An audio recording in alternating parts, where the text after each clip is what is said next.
Welcome to ASEM zoologist YouTube channel. तो आज मैं प्रिंसिपल इन एनिमल लाइफ में नेक्स्ट टॉपिक पढ़ने जा रहा हूँ और ये है ग्लाइकोलिसिस। ग्लाइकोलिसिस के बारे में आज हम स्टेप बाय स्टेप डिस्कस करेंगे, तो आपने इस वीडियो के एंड तक ज़रूर देखना है। तो चलिए शुरू करते हैं। सबसे पहले अगर हम मीनिंग की बात करें कि ग्लाइकोलिसिस का क्या मतलब होता है। ग्लाइको का मतलब होता है ग्लूकोज, इनलाइसिस का मतलब होता है ब्रेकडाउन। मतलब ये वो प्रोसेस होता है जो ग्लूकोज हम लेते हैं, जो कार्बोहाइड्रेट होते हैं उसकी जो तोड़ फोड़ होती है, ये एक प्रोसेस होता है और उस प्रोसेस से हमें एटीपी मिलता है। ठीक है, फिर इसके बाद क्रेब साइकिल होता है, इलेक्ट्रॉन ट्रांसपोर्ट चेन होता है।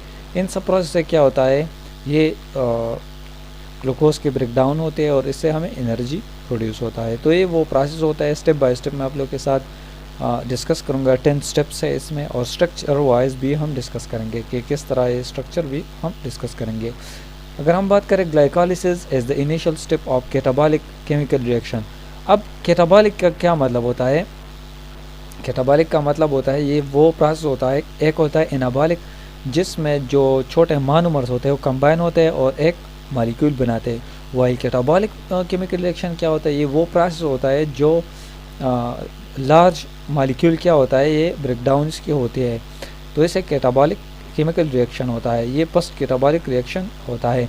It occurs almost in all the cells में ये होता है। 6 carbons glucose molecule is broken down into 2 molecule pyruvate during glycolysis. तो ये आपने एमसीक्यूज के लिए ज़रूर याद रखना है। इस प्रोसेस में क्या होता है, जो 6 कार्बन ग्लूकोज मॉलिक्यूल होता है ये मतलब इसकी तोड़ फोड़ होती है, एंड में ये पायरुवेट में ये कन्वर्ट होता है। Pyruvate as a 3 carbon compound होता है, ये भी हमने याद रखना है। There as a net production of 2 molecules of ATP during glycolysis. तो ये भी एमसीक्यूज के लिए इम्पॉर्टेंट है। Glycolysis in steps in reaction के बाद कितने एटीपी प्रोड्यूस होता है, एमसीक्यूज के लिए इम्पॉर्टेंट है। टोटल 2 एटीपी प्रोड्यूस होता है सिर्फ ग्लाइकोलिसिस रिएक्शन के बाद। ईच मॉलिक्यूल ऑफ ग्लूकोज जब इसकी तोड़ फोड़ होती है तो ये 2 मॉलिक्यूल ऑफ एटीपी प्रोवाइड करता है। Produce 4 molecules of ATP during glycolysis. Total क्या होता है, 4 एटीपी मॉलिक्यूल प्रोड्यूस करते हैं, लेकिन बट 2 एटीपी मॉलिक्यूल क्या होता है, ये खुद यूज्ड होते हैं इस रिएक्शन में। तो 2 इसमें इन्वॉल्व होते हैं, मतलब इस इन रिएक्शन में, और 2 जो है ये नेट प्रोड्यूस होता है। मतलब 2 इस रिएक्शन में, टोटल 4 प्रोड्यूस होता है एटीपी मॉलिक्यूल, और 2 जो है इस रिएक्शन में यूज होता है, वाइल 2 जो है हमें फ्री मतलब ये फॉर एक्स्ट्रा एनर्जी मिलता है। They form a new 6 carbon compound ये बनाता है। Their part the net energy yield from glycolysis is only 2 ATP molecules. तो ये आपने कंफ्यूज नहीं होना है। टोटल कितने, मतलब ये टोटल 4 मॉलिक्यूल ही प्रोड्यूस करते हैं, लेकिन 2 जो है ये रिएक्शन में यूज होता है, एंड 2 जो है ये नेट हमें 2 एटीपी मॉलिक्यूल्स प्रोवाइड करता है। Glycolysis does not efficiency harvest energy from glucose. मतलब ये इतना एफिशिएंट नहीं होता है, but it was the only process which generate ATP molecule for millions of year during the anaerobic stages of early life on earth. मतलब इससे इतना ATP produce नहीं होता है, लेकिन ये जितने भी एनारोबिक स्टेजेस थे पहले, इससे पहले हमने रिस्पायरेशन डिस्कस किया, मैंने आप लोगों के साथ डिस्कस किया कि ये क्या होता है, एनारोबिक स्टेजेस में ये होता था और आज भी ये होता है। Following reaction take place during glycolysis. अब 1 बाय 1 को अब हम डिस्कस करेंगे steps wise. Energy investment phase क्या होता है, ये वो पेस होता है इस इन रिएक्शन में, इसमें एनर्जी इन्वेस्ट होता है, मतलब एनर्जी यूज्ड होता है। हमारे बॉडी में जो एनर्जी होता है इसमें इन्वॉल्व होता है।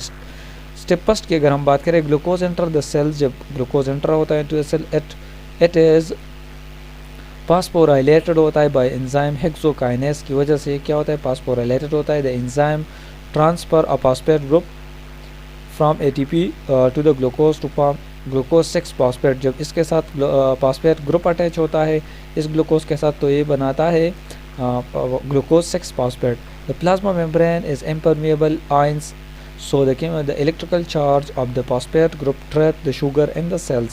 तो इसलिए क्या होता है, ये इनपरमिएबल होता है, तो इसलिए ये क्या होता है, ये आयंस क्या होता है, ये इलेक्ट्रिकल चार्ज की वजह से, मतलब ये फॉस्फेट ग्रुप क्या होता है, ये एंटर होते हैं। Phosphorylation of glucose also make the molecule more chemically active बनाते हैं इस फास्फोराइलेशन की वजह से। तो ये फर्स्ट स्टेप ये हो गया, इसके साथ फॉस्फेट ग्रुप अटैच हो। सेकंड स्टेप आता है ग्लूकोज 6 फॉस्फेट रीअरेंज होता है, it is converted into isomer, मतलब एक जैसा स्ट्रक्चर वाइज ये क्या होता है, ये आइसोमर्स ऑफ ग्लूकोज होता है फ्रक्टोज। फ्रक्टोज 6 फॉस्फेट में कन्वर्ट होता है। स्टेप 3 में क्या होता है, in this step another molecule इसके साथ क्या होता है, इज यूज्ड इन ग्लाइकोलिसिस। ये वो स्टेप्स होता है जिसमें फर्स्ट एटीपी यूज्ड होता है। In enzyme transfer a phosphate group to form ATP the sugar it form fructose 1,6 diphosphate. मतलब ये क्या बनाता है, ये फ्रक्टोज 1,6 डाइफॉस्फेट। अब हम स्ट्रक्चर में डिस्कस करेंगे तो ये भी क्लियर हो जाएगा। स्टेप 4 में क्या होता है, this is the reaction from which the glycolysis gets its name. In enzyme break the fructose 1,6 diphosphate, ये ब्रेक करता है इनटू 2 डिफरेंट 3 कार्बन शुगर में कन्वर्ट करता है। ग्लाइसिरल डिहाइड 3 फॉस्फेट में कन्वर्ट करता है ये फ्रक्टोज 1,6 डाइफॉस्फेट। डाईहाइड्रोक्सी एसीटोन और फॉस्फेट में ये कन्वर्ट करता है। These two sugar isomer of each other क्या होता है, आइसोमर्स होता है। स्टेप 5 में क्या होता है, another enzyme catalyze the reversible conversion between the 2,3 carbon sugar में क्या होता है, ये कन्वर्जन करता है। It convert all the molecule of dihydroxy acetone phosphate into, ये कन्वर्ट करता है इनटू ग्लाइसिरल डिहाइड 3 फॉस्फेट में कन्वर्ट करता है। The next enzyme in glycolysis use the glyceraldehyde phosphate in its substrate, तो ये कन्वर्ट करता है ग्लाइसिरल डिहाइड फॉस्फेट में।